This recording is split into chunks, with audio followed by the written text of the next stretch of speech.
కంది పచ్చడి ఎప్పుడూ చేయకపోతే కనుక ఒకసారి ఈ విధంగా ట్రై చేసి చూడండి. కంది పచ్చడిలో పచ్చి కొబ్బరి కూడా వేస్ట్ చేశాను. నేను చేయడం కూడా ఇదే ఫస్ట్ టైం. టేస్ట్ అయితే చాలా బాగుంది.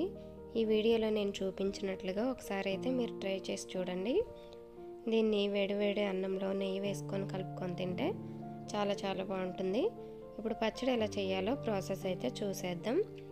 ముందుగా ఇక్కడ నేను ఒక టీ గ్లాస్ కందిపప్పు తీసుకొని చక్కగా కడిగేసుకొని ఈ విధంగా ఆరబెట్టుకున్నాను. దీన్ని నానబెట్టకూడదు, కడిగిన వెంటనే ఆరబెట్టేసుకోవాలి. చూడండి పొడి పొడిగా చక్కగా ఉంది. ఇప్పుడు స్టవ్ వెలిగించుకొని ఒక బాండ్లీ పెట్టేసుకోవాలి. దీనిలో ఒక 2 స్పూన్ల నూనె అయితే వేసుకోవాలి.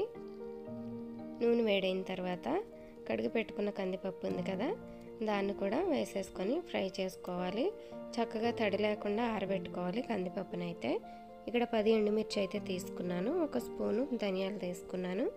వీటిని కూడా కందిపప్పు సగం వేగిన తర్వాత నూనెలో వేసేసుకొని వేయించుకోవాలి. ఇవి కూడా వేగిన తర్వాత కందిపప్పు అలాగే ధనియాలు స్మెల్ అయితే చక్కగా వస్తుంది. వేగిన వాసన, మిరపకాయలు, కందిపప్పు, ధనియాలు. ఇప్పుడు దీనిలోకి పచ్చి కొబ్బరి కొంచెం వేసుకుంటున్నాను. నేను ఒక పావు వంతు వేసుకున్నాను పచ్చి కొబ్బరి.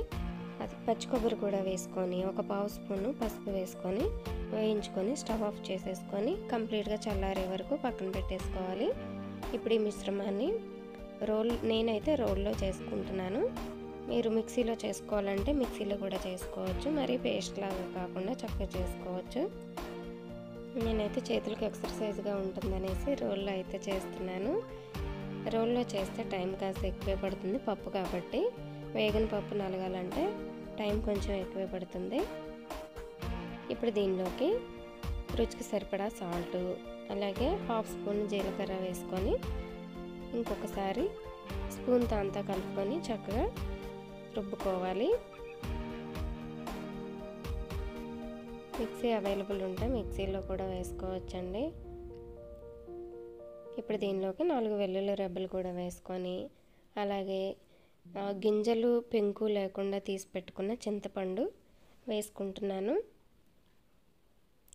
స్పైసీగా కావాలి అనుకున్న వాళ్ళైతే ఇంకాస్త ఎండుమిర్చి అయితే పెంచుకోవచ్చు. నేను 10 ఎండుమిర్చి అయితే నాకు సరిపోయినాయి, అంతవరకే వేసుకున్నాను.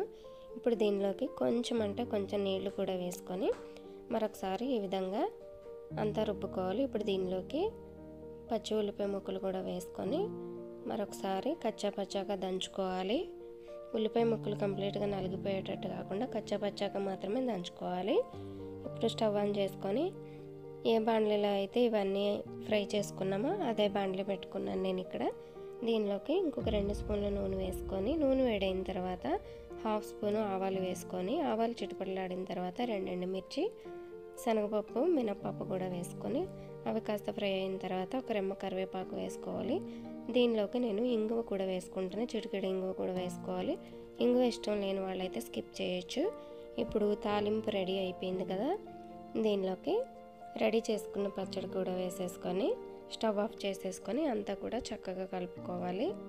చూడండి కంది పచ్చడి అయితే రెడీ అయిపోయింది. వేడివేడి అన్నంలోకి నెయ్యి వేసుకొని తింటే చాలా చాలా బాగుంటుంది. ఈ రెసిపీ ఒకసారి ట్రై చేసి చూడండి. ఈ రెసిపీ కనుక నచ్చినట్లయితే లైక్ చేయండి, షేర్ చేయండి, నా ఛానల్కి సబ్స్క్రైబ్ చేయండి.